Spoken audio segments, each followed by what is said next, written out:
bienvenidos a nuestro reporte de Grove Wealth Management sobre la tendencia de los mercados.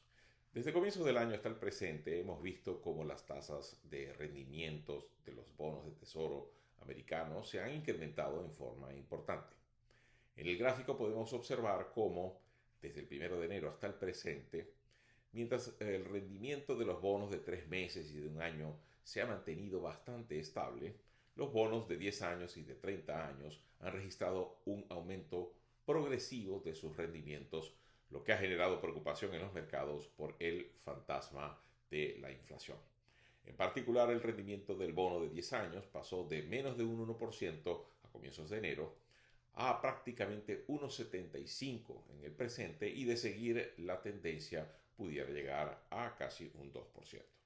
Pero también tenemos que ha habido una rotación de las empresas que eran más favorecidas por la condición quedarse en casa o stay at home hacia las empresas que más bien se benefician por la reapertura económica, reopening. En la pantalla podemos ver estos dos índices que han sido diseñados por Goldman Sachs y vemos cómo a lo largo del 2020 el índice Stay at Home se vio muy favorecido por la pandemia, mientras que el índice Reopening estuvo más rezagado. Pero a finales de enero de este año la situación se ha invertido y las empresas de Reopening se han visto más favorecidas por los inversionistas que las empresas Stay at Home. Entonces, este fenómeno de rotación ha sido no solamente de tecnológicas hacia empresas de valor, sino también de las Stay at Home a las Reopening.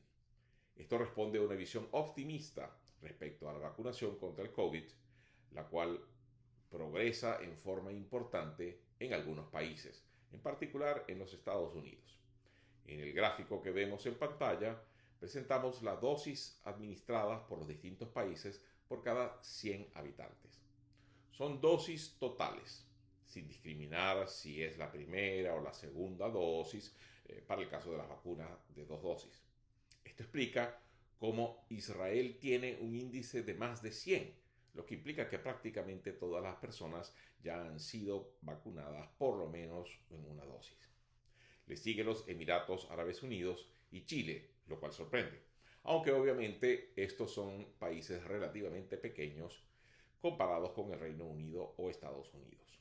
En el caso de los Estados Unidos, con más de 350 millones de habitantes, ha sido un esfuerzo de vacunación muy importante y todo un éxito el haber llegado el viernes pasado a la cifra de 100 millones de personas vacunadas. Esto nos deja entender por qué los inversionistas se han movido de empresas stay at home hacia las empresas de reapertura económica.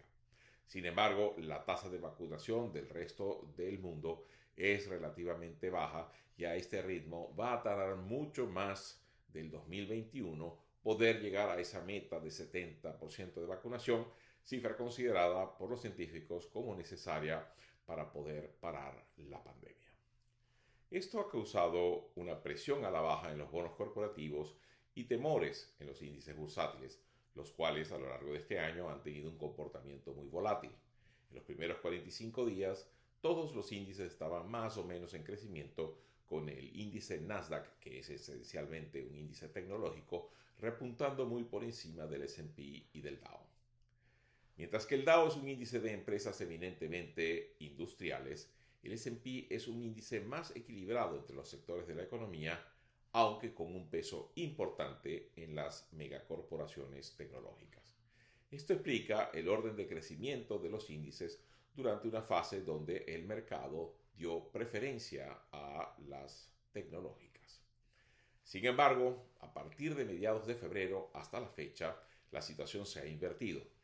El índice Nasdaq perdió vertiginosamente terreno y es ahora el índice de peor desempeño, llegando a estar brevemente en negativo. Por el contrario, el Dow comienza a surgir como el índice de mayor desempeño de los tres. Esto se debe prácticamente a que el aumento de las tasas de interés presiona más a las empresas de altas valoraciones, como las tecnológicas, que a las empresas más maduras, como las industriales o las empresas llamadas de valor. Por otro lado, vemos también que además de las buenas noticias sobre vacunación en Estados Unidos, los indicadores económicos han tenido buenos reportes, como el crecimiento del Producto Interno Bruto, como el descenso en la tasa de desempleo, etc. Además de la reciente aprobación de las ayudas financieras a las personas, lo que va a implicar una inyección de liquidez importante y un impulso a la economía. Sin embargo, los mercados, a pesar de estas muy buenas noticias, vemos que han hecho una relativa pausa en el rally que venía del año pasado.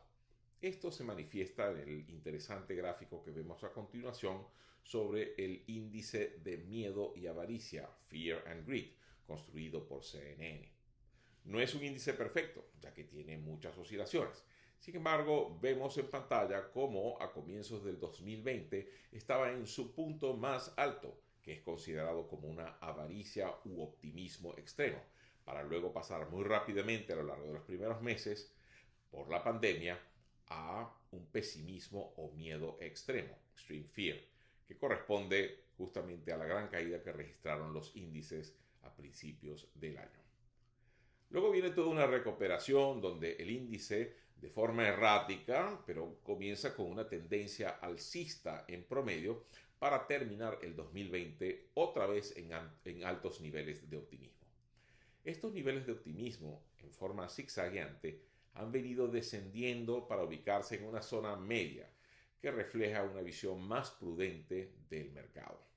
Esto implica que, a pesar de las rotaciones y a pesar del aumento de las tasas de interés, el mercado tampoco está en una fase pesimista y por lo tanto pensamos que está esperando nuevas noticias para determinar cuál va a ser el rumbo. Estas noticias se verán próximamente cuando comience el reporte de ganancias de las empresas hacia mediados de abril, lo que es conocido como el earnings season. Por lo tanto, pensamos que los índices continuarán en esta fase de consolidación, pero probablemente con menor volatilidad que la registrada en días recientes. Pero si usted no aprovechó el rally del año pasado en los mercados de capitales, pudiera a lo mejor aprovechar el rally que se está viviendo en el arte digital. Sí, en días pasados el artista Mike Winkelmann, mejor conocido como Beeple, a través de una subasta en la casa Christie's, vendió un cuadro llamado Digital Art Collage por la cantidad de $69 millones. La obra es un collage de distintas obras pequeñas virtuales agrupadas en un solo archivo electrónico gigantesco tipo JPEG de altísima resolución. El archivo JPEG es el archivo electrónico usual que utilizamos para enviar fotos electrónicas. Y el archivo de la obra de arte, que es el que vemos en pantalla, se puede magnificar para ver el detalle de cada uno de los cuadritos que lo componen. ¿Y qué ha recibido el comprador? Pues bien, ha recibido un archivo JPEG con la copia digital de la obra y una clave hash más o menos parecida a la que aparece en pantalla, que es la clave del crypto token para poder traspasar la titularidad de la obra si la desea vender. ¿Cómo se traspasan actualmente los bitcoins? Poseer el archivo de JPEG no es suficiente para decir que eres dueño de la obra, ya que ese archivo se puede copiar con la misma calidad y mandar a muchas personas. Bueno, mis amigos, con esto terminamos nuestro reporte de Grove Wealth Management sobre tendencias de los mercados y nos vemos en una próxima edición. Soy Edgar Nava, muchísimas gracias.